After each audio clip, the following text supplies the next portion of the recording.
여러분 안녕하십니까? 이 경사노위의 이 김문수 위원장이 국감장에서 문재인에 대해서 확실한 김일성주의자다. 그리고 이 주사파들의 정체에 대해서 확실하게 그 실체를 폭로하면서 김문수 이 위원장에 대한 과거 이력이나 말 이런 것들이 다시 주목을 받고 있습니다. 자, 이 많은 우파 지역 사람들은 김문수 위원장이 다시 대한민국의 주사파를 척결할 수 있는 새로운 이 무대를 만들었다. 이렇게 하면서 아주 많이 지원을 하고 지지를 하고 있습니다. 해외에 있는 동포들도 지지 성명을 발표하고 김문수 위원장의 많은 이 힘을 실어주고 있습니다.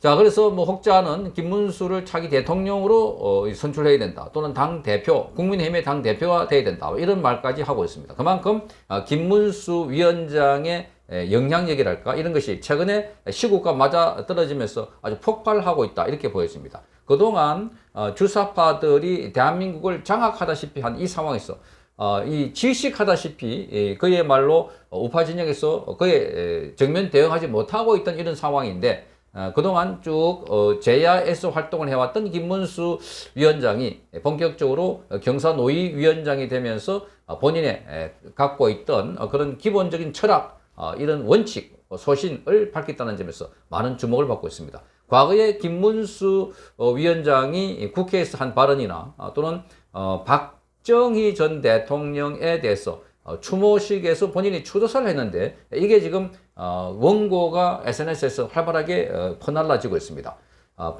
그 제목을 보면 가슴을 적시는 김문수의 박정희 대통령 41주기 추도사 이렇게 되어 있습니다. 자, 박정희 대통령 10월 26일이면 또 돌아오는 추도식이 열리게 됩니다. 그런데 41주기 추도사이니까 그러니까 3년 전에 박정희 대통령 이 추도사를 읽었던 부분입니다. 이거 SNS에서 활발하게 퍼지고 있는데 여러분께 소개를 해드리겠습니다. 박정희 대통령 각하 영전에 라고 적혀 있고 40년 전 오늘 당신께서는 너무도 갑작스럽게 저희들 곁을 떠나셨습니다. 그날 저는 사회주의 혁명을 꿈꾸며 대학에서 2번 재적된 후에 공장의 위장 취업에 있었습니다.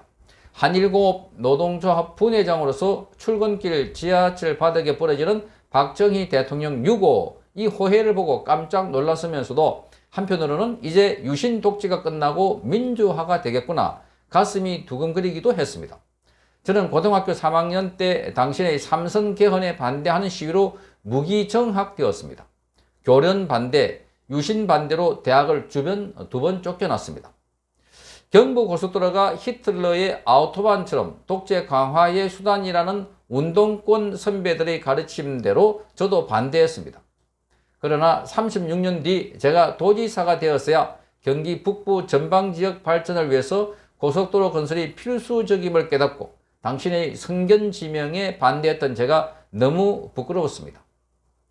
마이카 시대를 외치던 당신을 향해 히틀러 나치 독재의 국민차 이 폭스바겐식 선동이라며 대학 교수들과 우리 대학생들은 반대했지요. 우리나라는 자동차 제조 기술자도 자본도 시장도 없고 또 후진국에서 그 어떤 나라도 자동차를 성공시킨 사례가 없다면서 조목조목 근거를 대며 반대했습니다. 그러나 놀랍게도 당신은 우리나라를 세계 5대 자동차 생산 대국으로 만들었습니다. 제철과 자동차, 조선, 중화학, 전자, 방위산업 모든 부분에서 당신은 최고의 산업혁명가였습니다. 포항과 울산, 구미, 창원, 안산, 신도시를 건설한 당신은 최고의 도시계획가였습니다. 박정희 신도시는 첨단 산업뿐만 아니라 대학과 공원, 주거 모두 역사상 최고 수준의 복합 신도시를 최단시간에 만들었습니다. 고속도로, 지하철, 항만, 공항 건설, 당신은 최고의 국토 건설자였습니다. 당신의 원대한 구성과 최첨단의 마스터 플랜, 그리고 강력한 추진력은 세계 역사상 그 누구도 따라올 수 없는 한강의 기적을 이룩했습니다. 제가 늘 꿈꾸던 4가지를 제가 가장 미워했던 당신께서는 모두 이루어 주셨습니다. 첫째, 배부르게 먹는 꿈입니다. 농지 개량, 통일비어 생산, 비료 공장 건설, 댐 건설, 간척지 개발 등 농업혁명으로 5천년 배고픔을 해결해 주셨습니다. 둘째, 건강과 장수의 꿈을 이루어 주셨습니다. 아파도 병원에 갈 수 없었던 어린 시절을 살아왔던 저희에게 지금 같은 의료혁명은 꿈만 같았습니다. 당신께서 추진하셨던 의료보험 제도와 의료기술 수준은 미국인조차 부러워하고 있습니다. 셋째, 20대까지도 전기 없이 호롱불 켜고 살았던 저희들이 세계 최고 수준의 전기를 사용할 수 있게 된 것도 당신의 원자력 발전 덕택입니다. 넷째, 항상 물이 부족하여 먹을 물 받으러 양동이를 쥐고 줄 서서 기다리던 저희들이었습니다. 농업용수도 공업용수도 모두 부족한 물 부족에서 당신께서는 댐을 건설하시고 산림녹화를 하시고 수도시설을 발전시켜 아무리 가물 때도 주방에서 화장실에서 맑은 물을 펑펑 쓸 수 있게 되었다니 꿈만 같습니다. 당신이 가장 사랑하는 따님이자 저희 동년배인 박근혜 대통령은 촛불혁명 9월에 마녀사냥으로 탄핵되고 구속되어서 32년 징역형을 선고받고 지금 병원에 입원 중입니다. 반공을 국시로 첫 번째로 삼으셨던 당신이 떠나신 후 40년 세월 동안 민주화가 도를 넘어 지금 대한민국은 종북 주사파가 집권하였습니다. 대한민국은 적화 통일의 위기에 처해 있습니다. 빨갱이 기생충들이 나라를 벌겋게 물들이고 한강의 기적을 허물어뜨리고 있습니다. 통역당 주범 무기수 신영복을 가장 존경하는 사상가로 평창올림픽에서 김여정과 세계 정상들을 향해서 커밍아웃하는 김정은의 대변인 문재인이 대한민국 대통령이 되었습니다. 김정은을 칭송하며 위인으로 맞이하는 환영잔이 생겼습니다. 우리 민족끼리를 외치며 반일 죽창투쟁을 선동하는 조국이 법무부 장관이 되기도 했습니다. 당신께서 이룩하신 한강의 기적을 송두리째 무너뜨려 김정은에게 갖다 바치는 자가 당신을 친일 반공 수구 적폐 세력으로 공격하며 역사를 뒤집어 엎고 있습니다. 한미동맹을 해체하고 무상복지를 약속하며 평화 경제를 외치고 있습니다. 우리 민족끼리는 있어도 주적은 없다고 가르칩니다. 김정은이 핵과 미사일로 전 세계를 위협하고 있는데도 주사파 집권자는 이제 평화는 있어도 전쟁은 없어졌다고 거짓 선동을 반복하고 있습니다. 트럼프 대통령 국빈 방문 중에 트럼프 참수 대회가 미국 대사관 앞에서 열리기도 했습니다. 미군 철수 프랭카드를 미국 대사관 앞에 몇 년째 그려두어도 철거하지도 조사하지도 않는 나라가 되어버렸습니다. 싸우면서 일하자. 이것은 당신의 구호입니다. 국방과 경제의 근본 정신이요 기본 원리인 것입니다. 소련과 중공, 북한 공산국가와 대치하는 최전방 대한민국에서도 한강의 기적을 이루어낸 당신의 구호가 절실한 오늘입니다. 자, 그런데 우리 민족끼리 싸우지 말고 나눠 먹자. 이것은 종북 주사파 문재인의 평화 경제 구호입니다. 첫째, 우리 민족끼리 김정은과 백두산 천지에서 두 손 마주 잡고 판대소합니다.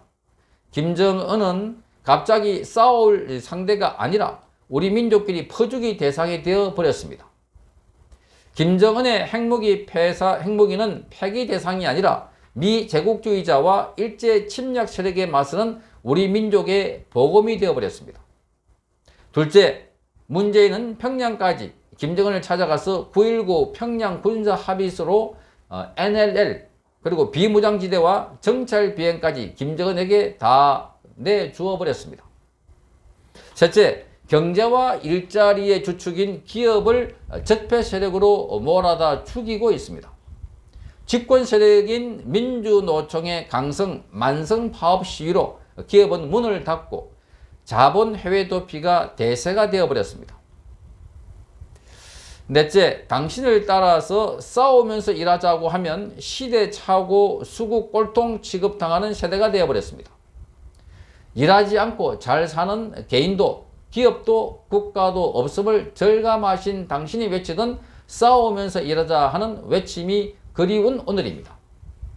하면 된다던 당신을 향하여 할 수 없다고 침을 뱉던 제가 이제는 당신의 무덤에 꽃을 바칩니다. 당신의 꿈은 식민지 시대의 배고픔과 절망에서 자라났지만 역사를 뛰어넘었고 혁명적이었으며 세계적이었습니다. 당신의 업적은 당신의 비운을 뛰어넘어 대한민국과 함께 영원할 것입니다. 당신의 무덤에 침을 뱉는 그 어떤 자도 당신이 이룬 한강의 기적을 뛰어넘지 못할 것입니다. 위대한 혁명가시여, 당신의 따님 우리가 구하겠습니다. 당신의 업적 우리가 지키겠습니다. 당신의 대한민국 우리가 태극기 자유통일 이루겠습니다. 편히 쉬십시오. 국립서울현충원 박정희 대통령 41주기 추도식 김문수. 자, 이게 3년 전에 김문수 그 당시에 뭐 특별하게 뭐 직이 있는 것은 아니었습니다. 유튜브 활동을 하면서 아스팔트 우파 활동을 했던 김문수 현 경사노위 위원장이 박정희 대통령 41주기 추도사에서 과거에 박정희 대통령이 이루었던 기적, 이런 혁명들이 하나의 파노라마처럼 쭉 이렇게 서술해 놓았습니다. 정말 다시 봐도 그 시절 그렇게 놀라운 기적이 일어났었구나. 그게 바로 우리 세대였구나 하는 것을 체험할 수 있습니다.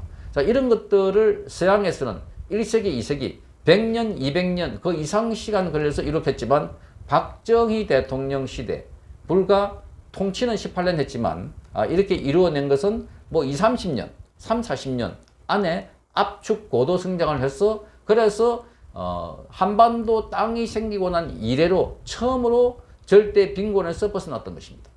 자, 우리는 항상 중국의 속국이었고 중국의 대국이었고 자, 중국보다 항상 못 살았던 나라였습니다. 그런데 박정희 대통령 시절 때 비로소 중국을 뛰어넘었습니다. 자, 중국은 그때 문화혁명한다고 그렇게 공산주의 국가 체제 안에서 그 모순으로 다투어 싸우고 있을 때 박정희 대통령은 근대화를 했던 것입니다. 자, 그래서 지금은 세계 10대 경제대국이고 국가의 이 영향력 가운데 힘, 파워 부분에서는 대한민국이 5위가 되었습니다. 정말 대단한 나라를 이루었습니다. 그런 이 대단한 나라를 물려받은 대한민국 국민들은 정신적으로는 너무나 피폐해져서 자, 박정희, 이승만을 잊어버리니까 주사파, 자, 이 신용복을 존경한다고 하는 문재인처럼 이렇게 김일성주의가 꽉 차고 있는 나라가 되어버렸습니다. 그러니까 지난 5년은 너무나 고통스럽고 힘들었지만 그럼에도 불구하고 자, 거기서 빠져나온 국민들 대다수는 지금 해방이라고 생각해야 되는데 상당수가 아직도 문재인 치세를 그리워하며 자, 이 김정은 체제를 자, 그리워하는 것처럼 이렇게 흘러가고 있다는 이제 우리는 지금 통탄을 금할 수 없는 것입니다. 자, 박정희 대통령이 왜 위대했냐? 대한민국이 혼자 우뚝 일어설 수 있는 그 모든 조건을 만들어줬다는 겁니다. 경제적으로, 사상적으로, 정신적으로. 자, 그의 업적은 한두 가지가 아니기 때문에 앞으로 역사가, 시대가 하나 둘씩 박정희 대통령의 위대성을 증명할 걸로 보여집니다. 마찬가지로 이승만 초대 대통령이 자유민주주의 체제를 구축하고 주한미군과 이 미국과의 한미 안보 조약을 만들어 놓았다는 점에서 대한민국은 튼튼한 그야말로 반석 위에 올라난 대통령으로 기록될 것입니다. 어쨌든 박정희 대통령의 41주기 추도사를 보면 자, 김문수 위원장이 겪었던 그 시절, 김문수 위원장의 사상 전향, 그리고 박정희 대통령의 위대한 업적을 동시에 볼 수 있는 대목입니다. 자, 또다시 박정희 대통령의 이 추도식 날짜가 다가옵니다. 우리는 항상 그분이 만들어 놓은 이 위대한 나라의 그 과실을 풍성하게 먹고 있으면서 자, 일부 세력들은 그 나무의 뿌리를 저주하고 있는 이 시대에 살고 있습니다. 자, 빨리 저들이 변화해서 대한민국의 올바른 체제가 바로 들어서고 지금 이 대한민국 체제를 무너뜨리려고 하는 이 세력들을 빨리 제압해서 그야말로 박정희, 이승만 이 두 분 대통령이 꿈꿔왔던 그 나라를 완성해서 그래서 후손들에게 물려줘야 하겠습니다. 성창경 TV였습니다.